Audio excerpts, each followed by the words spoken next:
안녕하세요. 저는 올해 30이 된 남자입니다.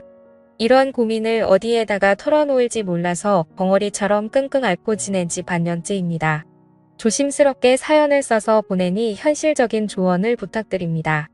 저는 어릴 적에 어머니를 잃었습니다. 사고로 떠나보낸 후 아버지께서 저를 혼자 키우셨습니다. 아버지는 직업 특성상 지방 전국 각지를 돌아다니며 현장 일을 하시며 저를 키우기 위해서 애써주셨죠. 저는 혼자 살 수 없으니 고모네 삼촌네 등을 전전하며 학창시절을 보냈습니다. 그렇다 보니 어느 한 곳에 오래 머물러 있지 못해서 친구들을 사귀는 것이 무척이나 힘들더라고요.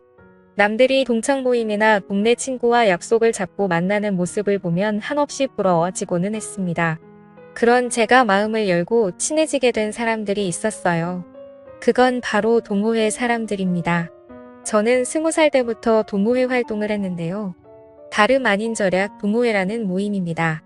여타 동호회처럼 먹고 마시고 어울리는 곳이 아니라 살아가면서 절약을 하는 방법에 대해 논의하고 정보를 나누는 곳이었죠. 이렇게 현실적인 동호회 활동을 하게 된 이유는 바로 가정환경 때문이었습니다. 아무리 아버지께서 타지에서 돈을 벌어 보내주신다 해도 그 돈이 넉넉할 수가 없었거든요. 게다가 언제까지고 아버지 신세를 지면서 살 수는 없었기 때문이죠. 그래서 대학 진학도 그런 이유로 포기를 하게 되었습니다. 솔직히 저는 공부하는 것이 무척 즐거운 사람이거든요. 무언가를 배운다는 것은 언제나 흥미롭고 제게는 행복한 일이었습니다. 그래도 그 모든 것을 누릴 수 있는 여건이 갖춰진 사람이나 배움을 계속 이어가는 것이지 저 같은 사람에게는 꿈같은 신기루였습니다. 20살이 되자마자 저는 별의별 일을 다 했던 것 같네요. 물론 고등학교 때부터 아르바이트는 시작했습니다. 학생일 때에는 법적인 사항 때문에 일할 수 있는 종류의 제약이 적어서 큰 돈을 벌지 못했어요. 그런데 성인이 되자마자 제가 지원할 수 있는 일들이 무척 많아서 신이 났습니다. 노가다부터 식당 일, 그리고 택배 상하차까지 안 해본 일이 없는 것 같네요. 그렇게 다양한 일을 하던 중 이렇게 여러 가지 일을 이것저것 하다가는 전문적인 노하우를 쌓는 게 어려울 것 같다는 생각에 좀 더 세분화된 일을 해보기로 마음 먹었습니다. 그렇게 제가 집중해서 일을 하게 된 것이 바로 요식업이었죠. 일을 시작한 초기에는 간단한 주방 보조도 했는데 아침 일찍부터 재료를 다듬고 점심 저녁에는 배달을 하며 식당에서 일을 하기 시작했습니다. 이후 주방에 있는 시간을 점차 늘리게 되었습니다.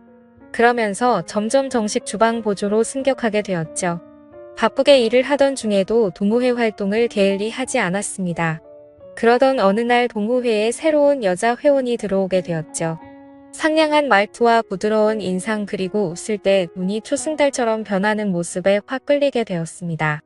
게다가 입술에 있는 점이 돌아가신 어머니와 똑같은 곳에 위치해 있어서 더욱 시선을 빼앗기게 되었죠.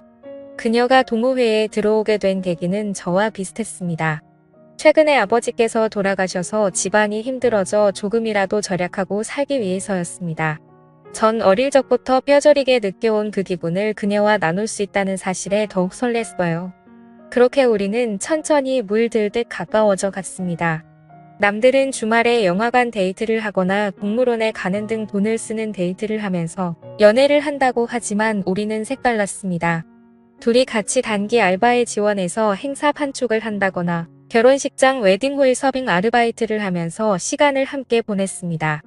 식사 시간에 밥을 먹으며 오늘 하루도 뿌듯하게 돈을 벌었다며 서로를 북돋아주고 행복한 나날들을 보낼 수 있었습니다. 나처럼 마음이 잘 맞는 여자를 만나다는 사실이 무척 기뻤습니다. 행복한 우리와 달리 그녀의 어머니, 즉 예비 장모님은 그리 기뻐하시지 않았습니다. 처음부터 대놓고 저를 마음에 들지 않아 하셨습니다. 엄마 없이 자란 사람은 정이 없다는 둥, 아버지의 직업이 마음에 안 든다는 둥, 여러 점을 꼬집으며 저를 싫어하셨습니다. 그래도 그녀와 저는 꿋꿋이 정을 이어 나갔습니다. 결국 자식에게는 부모 없다는 말처럼 결국 예비 장모님은 두 손 두 발 드시게 되었죠. 마지못해 저를 받아주긴 했다만 사사건건 시비를 거시는 게 느껴졌습니다. 집에서 가구를 옮겨야 하는데 허리가 아프다는 말에 불이 나게 달려갔더니 온 집안의 가구 위치를 바꾸게 하셨고 쉬는 날 굳이 불러내셔서 이불 빨래를 시키기도 하시더라고요. 아끼고 사느라 차를 장만하지 않았는데 누구네 사위는 차도 있고 어딜 태워다 주기도 하는데 우리 사위는 그깟 차도 없다고 매일같이 노래를 부르셨습니다. 참다가 마지못해 중고차로 경차를 장만했더니 그것마저도 싸구려 조그만한 차를 샀다고 흉을 보시더라고요. 이런 경차로 우리 딸 데리고 다니다가 사고 나면 바로 큰일 나겠다며 투덜거리셨습니다. 그런 예비 장모님의 모습에 집사람은 그만 좀 하라고 말렸지만 그것도 그때뿐이었죠. 어김없이 매번 저를 만날 때마다 꼬투리 잡을 곳은 없나 살피셨습니다. 솔직히 그렇게 구박을 들을 때마다 이 결혼을 꼭 해야 하나 갈등이 되었습니다. 그래도 한없이 사랑스러운 여자친구를 놓치고 싶지 않았습니다. 게다가 우리는 이미 동거를 하고 있었기에 사실혼이나 마찬가지였어요. 저는 제가 일하는 식당 앞에 투룸을 얻고 있었습니다. 여자친구는 다른 지역에서 자취를 하고 있었는데 일하는 회사가 저희 집에서 그리 멀지 않았거든요. 그래서 우리는 이렇게 양쪽 집값을 낼 바에는 하나로 합치자고 생각이 들었고 합치는 게 낫지 않을까 하는 대화를 나누었습니다. 그때 당시에는 우리나라 정서에 맞지 않게 동거로 시작하는 게 좀 잘못된 게 아닐까 하는 생각도 들었지만 저희가 만나게 된 계기가 절약하는 부모회인 만큼 돈에 대해서는 민감했기에 합치기로 결심했어요. 막상 같이 살게 되면 다툰다고 하지만 우리는 그 모든 게 행복했습니다. 생각보다 싸울 일도 거의 없었어요. 서로 배려하며 맞추고 지냈고 생활 습관도 잘 맞았습니다. 요리와 청소 등 집안일 배분도 알맞게 되어서 아무런 문제 없이 행복한 시간을 이어갈 수 있었죠. 문제는 우리 둘 사이가 아니었습니다. 바로 예비 장모님이었어요. 얼마 지나지 않아 동거를 한다는 사실을 들키게 되었고 난리가 났습니다. 애미 없이 자란 애랑 만나더니 우리 딸이 발랑 까지게 되었다며 원색적으로 저를 비난하셨습니다. 대체 제 어머니가 일찍 돌아가신 것과 무슨 상관이 있다고 그렇게 말씀하시는 것인지 너무나 서운하고 속상했지만 동거 자체가 그리 좋은 건 아니기에 크게 대꾸를 하지 않았습니다. 그렇게 동거 사실을 들키고 난 뒤 결혼에 대한 이야기가 급속도로 진전이 되었네요. 이렇게 살 바에는 차라리 결혼을 하라고 하셨습니다. 의외로 결혼에 대해서는 관대하신 모습을 보고 깜짝 놀랐었죠. 마음 한켠으로는 다행이라고 생각했어요. 그래서 아버지께 말씀드린 후 상견례를 하기로 했습니다. 약속된 상견례 날 저희 아버지는 갖고 계신 단 한 벌의 양복을 꺼내 입고 오셨어요. 비록 많이 낡고 유행에 뒤처지는 옷이었지만 깔끔해서 괜찮다고 생각했습니다. 그런데 그 모습도 예비 장모님은 마음에 들지 않으셨나 봐요. 서로 사돈댁이 처음 인사하는 자리에 후줄근한 옷을 입고 왔다고 제 바로 앞에서 흉을 보셨습니다. 그래도 우여곡절 끝에 상견례를 마치고 결혼식 날짜를 정하게 되었죠. 저희는 지금 월세방 계약이 끝나는 12월에 결혼식을 올리고 싶었습니다. 그러나 예비 장모님께서는 사주팔자를 보러 다녀왔는데 둘이 합치는 날을 10월로 해야 앞으로 돈이 많이 벌리고 손주도 빨리 볼 수 있다며 꼭 그달에 해야 한다고 하시더군요. 저는 그런 것을 믿지 않았지만 여자친구는 자기의 엄마 성격에 절대 굽히지 않을 거고 10월로 밀어붙일 게 뻔하니 그냥 그렇게 하자고 하더라고요. 한숨이 절로 나왔지만 어쩔 수 없었습니다. 그래서 집주인에게 10월에 방을 뺀다고 말했죠. 그러자 계약보다 2달이나 먼저 빼는 건 안 된다고 예정대로 12월까지 월세를 내야 된다고 하더라고요. 한두 푼도 아니고 2달치 월세가 그냥 공으로 나갈 생각을 하자 속이 쓰렸습니다. 제 마음 같아선 그 집에서 2달을 더 살고 나가고 싶었지만 장모님은 그것도 허락하지 않았어요. 결혼하게 된다면 장모님 댁 근처에서 거주해야 한다고 본인이 받은 아파트로 전세를 계약하라고 말씀하셨습니다. 신혼부부 대출을 이용해서 전세하면 그리 무리 없을 거라며 막무가내였어요. 그 어떤 것도 제 스스로 결정할 수 있는 게 아무것도 없으니 점점 화가 나더군요. 그래도 끝까지 꾹 눌러서 참았습니다. 마음에 안 드는 사위를 드리는 장모님의 마음도 이해하자 싶었거든요. 아버지도 그냥 그쪽 집에 따르라고 하시더군요. 솔직히 양쪽 다 한부모 가정인데 왜 이렇게 우리 집만 눈치를 봐야 하는 건지 모르겠다는 생각도 들었습니다.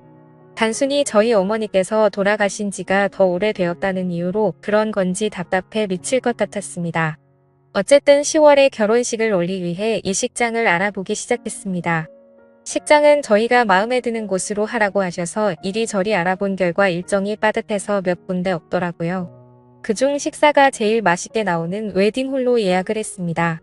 그렇게 결혼 당일 많은 분들이 오셔서 축하해 주셨어요. 아버지도 드디어 제가 장가를 가게 되자 모든 짐을 내려놓을 수 있게 되었다는 표정으로 행복해 하셨습니다. 그런 아버지의 표정을 보니 저도 모르게 눈물이 찔끔 나왔었죠. 한평생 저를 키우기 위해서 고생하신 아버지의 투박한 손이 보였습니다. 그렇게 나름 감동적인 식을 마친 후 인사를 드리러 다니는데 장모님의 표정이 별로 좋지 않더군요.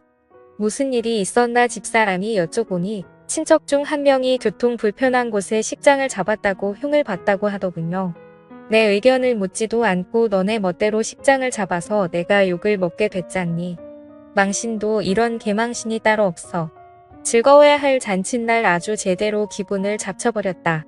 이래서 내가 의미 없는 놈을 사위로 들이기 싫었던 거야. 경험가 없어. 가정교육을 못 받아서 그래. 대체 이게 식장 하나로 들을 욕인지 저는 지금도 이해가 가지 않습니다. 게다가 저희 보고 알아서 잡으라고 말씀하셔놓고 이제 와서 의견을 묻지 않았다고 화를 내시는데 돌아버릴 지경이었죠. 제 표정이 심상치 않자 집사람은 저를 달래기 바빴습니다. 우리 엄마 입이 워낙 좀 거칠어서 자기가 좀 이해해줘. 저래도 심성이 나쁘거나 자기 미워하는 건 아니야. 다 우리 걱정돼서 하시는 말씀이야. 전 정말 오롯이 아내 하나를 보고 하는 결혼인데 시작부터 너무 힘들었습니다. 내가 잘해드리면 점점 나아지겠지라고 스스로를 세뇌하고 다짐했습니다. 그렇게 악몽 같은 신혼생활이 시작되었죠. 장모님의 성화에 모시겨 계약한 아파트는 생각보다 마음에 들었습니다. 지어진 지 조금 오래된 곳이었지만 방이 무려 3개나 되어서 행복했습니다. 제일 큰 방은 안방, 작은 방 하나는 서재처럼 쓰고 또 하나는 미래의 아기방으로 쓰면 되겠지 싶었습니다. 그렇게 행복한 꿈에 젖어서 인테리어를 하나하나 꾸며 나가던 중 황당한 일이 벌어졌습니다. 퇴근하고 오니 난감해하는 집사람 옆에 장모님이 앉아 계시는 것입니다. 장모님 어쩐 일이세요? 연락도 없이. 아무 생각 없이 건넨 말에 장모님은 팍 쏘아붙이며 화를 내셨어요. 내가 내 딸 집에 오는 건데 굳이 연락을 하고 와야 되니? 제가 낸 돈으로 장만한 집인데 딸 집이라고 하시니 조금 무안했지만 우리 부부의 집이니 그 말도 아예 틀린 건 아니라 가만히 있었습니다. 그런데 제 눈에 띈 다른 점이 있었습니다. 아기방으로 꾸미려고 텅 비워놓은 3번째 방에 이불 보따리와 캐리어 3개가 들어가 있는 겁니다. 대체 이게 뭐냐고 황당해하며 물으니 믿을 수 없는 대답이 돌아왔습니다. 오늘부터 내 방으로 쓸 거야. 내가 순간 잘못 들었나 싶어서 아내를 쳐다보니 집사람은 아무 말도 하지 못하고 땅만 바라보고 있더군요. 너네 곧 애 낳을 건데 대체 누가 돌볼 거야? 내 딸 고생하는 모습 보니 차라리 내가 도와주려고 하네. 그래서 미리 들어와 있는 건데 자넨 그게 싫은가? 내가 싫은 건가? 아니면 내가 우리 딸 돌봐주는 게 싫은 건가? 둘 중 어느 것이라고 해도 자네가 너무 이기적인 건 아닌가? 애 낳고 몸 고생하는 내 딸에게 자네가 뭘 해줄 수 있다고 그렇게 유세야? 대체 무슨 논리인지 이해도 가지 않았지만 장모님의 우김을 아무도 말릴 수 없었습니다. 벌써 장모님 댁은 부동산에 내놓았다는 말에 입이 떡 벌어졌지만 그렇다고 밖으로 내쫓을 수도 없어서 반강제적으로 셋이 함께 살게 되었습니다. 그렇게 지옥 같은 날들이 시작되었던 거죠. 아침 일찍 일어나지 않으면 그렇게 게을러서 우리 딸을 어떻게 먹여 살릴 거냐고 구박하셨고 샤워하는 동안 물을 3개 틀어놨다고 땅 파서 돈이 나오냐고 낭비가 심하다고 화를 내셨습니다. 장모님은 그냥 내가 숨을 쉬는 것 자체도 불만이지 않으실까 이야기를 하니 집사람은 웃으며 그건 말도 안 된다고 하더군요. 나는 속이 썩어 들어가는데 집사람은 그냥 엄마가 까칠하다고만 넘겨버리니 저만 이상한 놈 되는 것 같았습니다. 그런데 문제는 그뿐만이 아니었어요. 장모님이 자꾸 우리를 엿보는 것 같았습니다. 정확히 말하자면 우리가 아닌 저를 말입니다. 처음엔 자의식 과잉인가 싶었지만 날이 갈수록 점점 또렷해지고 심해지는 모습에 식은 땀이 절로 흘러나오더군요. 집사람에게 은근슬쩍 이야기를 해봤지만 말도 안 되는 헛소리 하지 말라고 마구 웃더군요. 전 진지하게 정말 장모님이 날 자꾸 엿보신다고 하니 자기 엄마를 이상한 사람으로 만든다고 오히려 저에게 화를 내기 시작했습니다. 그렇게 우리 엄마랑 사는 게 싫으면 차라리 나가시라고 하면 되지. 왜 그런 식으로 거짓말을 하냐고 하는데 정말 미치고 팔짝 뛰겠더라고요. 처음엔 별일이 아니었습니다. 퇴근 후 옷을 갈아입으려는데 갑자기 안방문이 벌컥 열렸어요. 화들짝 놀라서 몸을 가리니 장모님이 대수롭지 않은 듯 빨래 갖다 놓으러 들어왔다고 하셨죠. 볼 것도 없는데 뭘 가리냐고 하셔서 멋쩍게 넘겼지만 그날 이후로 매일 같이 제가 옷을 갈아입는 그 시간에 빨래를 갖다 놓으러 들어오셨습니다. 하루는 제가 문을 잠궜더니 미친 듯이 문을 두드려서 이러다 부서지겠다 싶어 황급히 열고는 했습니다. 이뿐만이 아니에요. 휴일에는 피곤해서 조금 늦잠을 자고 싶어서 잠을 자고 있으면 저를 깨운다는 명목으로 이불을 걷어 젖혀버립니다. 전 아직까지 혈기왕성한 시기라서 아침이면 신체적인 반응이 일어나 있는데 그 모습을 빤히 쳐다보고 계시는 겁니다. 너무 당황해서 서둘러 가려더니 딸만 키워서 처음 보는 광경이라서 눈을 실수했다고 하시는데 저는 할 말이 없더군요. 또한 소파에서 낮잠을 자고 있는데 뭔가 기분이 이상해서 일어나 보니 장모님 손이 제 몸에 손을 대고 있는 겁니다. 깜짝 놀라서 뭐 하시는 거냐고 물어보니 제가 잠을 자면서 막 헛소리를 하고 식은땀을 흘리길래 열이 있나 어디 아픈 건가 싶어서 열을 재려고 했다고 하시더군요. 보통 열을 재는 것은 이마에 손을 대지 않습니까? 그런데 제 복부에 손을 대고 있었으니 이건 정말 이상하다고 느낄 수밖에 없었습니다. 그러던 중 제가 정말 정색을 하고 화를 낸 적이 있습니다.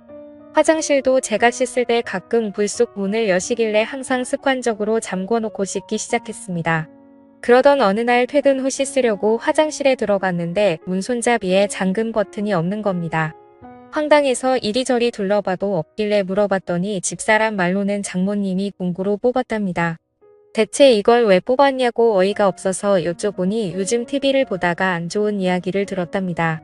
연예인들이 가끔 우울증이 오면 그렇게들 화장실에서 안 좋은 선택을 한다며 잠겨있으면 구조하기 힘들어서 골든타임을 놓친다고 그걸 방지하기 위해서 화장실은 잠금 장치가 있으면 안 된다고 하더군요.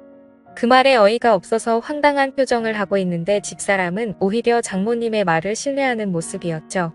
아내는 똑소리 나는 여자인 줄 알았는데 자기 엄마의 말이라면 저렇게 맹목적으로 믿고 있다니 참 아이러니했습니다. 더 이상 이 집에서는 마음 놓고 편히 씻지도 못하겠다는 생각에 사로잡혔습니다. 이 이야기를 사연에서 처음 털어놓는 건 아닙니다.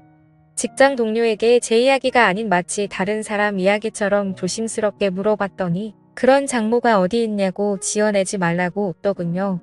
아무도 믿어주지 않을 것 같아서 저도 어쩔 도리가 없었습니다. 점점 집에 들어가기 싫어지고 밖에서 시간을 보내는 날이 늘어났습니다. 한 번도 그런 적 없는데 제가 방황을 하자 집사람은 오히려 제가 밖에서 여자를 만나고 있는 것이 아닌지 의심을 하더군요. 겨우 아니라고 설득을 했지만 이대로는 못 살 것 같다고 느꼈습니다. 그러다 드디어 대망의 사건이 일어나게 되었죠. 장모님과 함께 살고 있어도 아직 우리는 신혼이기에 조심스럽게 달달한 시간을 가지고 있었습니다. 그날도 조용히 시간을 보낸 후 숨을 돌리고 있었습니다. 집사람이 먼저 화장실에 씻으러 갔고 저는 침대에 누워 있었죠. 그런데 갑자기 찰칵 소리가 들리는 겁니다. 화들짝 놀라서 일어났는데 황급히 자신의 방으로 들어가는 장모님의 모습을 보았습니다. 저는 그 광경에 이성을 잃고 장모님의 방으로 정신 나간 사람처럼 쫓아갔습니다. 제 그런 반응을 예상하지 못했는지 장모님은 당황해서 소리를 지르시더군요. 저는 아랑곳하지 않고 장모님의 휴대폰을 뺏었습니다. 소란스러운 소리에 집사람은 샤워를 하다가 뛰쳐나왔고 장모님과 대치하고 있는 저를 보고 화를 내기 시작했습니다. 자기 엄마 앞에서 뭐 하는 짓이냐 말이죠. 저는 집사람에게 모든 사실을 이야기했습니다. 내 말이 믿겨지지 않으면 지금 바로 장모님 휴대폰 속 사진첩을 열어보자고 했습니다. 비밀번호로 잠겨 있어서 확인할 수 없으니 지금 눈앞에서 비밀번호를 부르라고 했죠. 집사람도 처음엔 믿지 않았지만 제가 이토록 화를 내는 건 처음 보았기에 그렇게 하자고 장모님을 설득했습니다. 그런데 장모님은 입을 꼭 다물고 이야기를 하지 않으셨습니다. 자신은 억울할 뿐만 아니라 핸드폰을 보여줄 의무가 없다며 우기는 장모님의 모습에 집사람은 제발 알려달라고 애원했습니다. 안 그러면 평생 엄마를 안 볼 거라고 화를 내는 집사람의 모습에 장모님은 할 수 없이 비밀번호를 말했습니다. 핸드폰을 열자마자 사진첩에 등장한 사진은 제 예상대로였습니다. 장모님의 휴대폰 사진 접속 사진에는 방금 전까지 누워있는 제가 적나라하게 찍혀 있었죠. 대체 이런 걸 왜 찍었냐고 오열하며 묻는 집사람에게 장모님은 말도 안 되는 변명을 또 하기 시작했습니다. 아니 무당이 말하길 부부가 사랑을 나눈 직후 신랑을 사진으로 찍으면 아들을 갖는다고 하더라고. 난 무당이 시킨 대로 한 것뿐이야. 이번 일은 집사람도 장모님의 편을 들지 않았죠. 차마 모녀 관계를 끊을 수 없으니 그냥 이 집을 나가달라고 이야기했습니다. 그날 이후 우리 셋의 관계는 싸늘해졌습니다. 집사람은 장모님을 소 닦고듯 무시하고 지냈고 장모님은 자신과 딸 사이를 멀어지게 했다며 오히려 저를 원망했습니다. 또한 자신의 집은 이미 팔렸으니 지낼 곳을 마련해주지 않으면 안 나갈 거라고 우기는 장모님 때문에 저는 또다시 돈을 들여서 집을 구해드려야 할 판입니다. 앞으로 저는 이런 장모를 모시고 집사람과 평탄하게 살아갈 수 있을까요? 그렇다고 저 하나 때문에 하나뿐인 모녀 관계를 끊으라고 할 수도 없어서 대체 어떻게 해야 할지 모르겠습니다.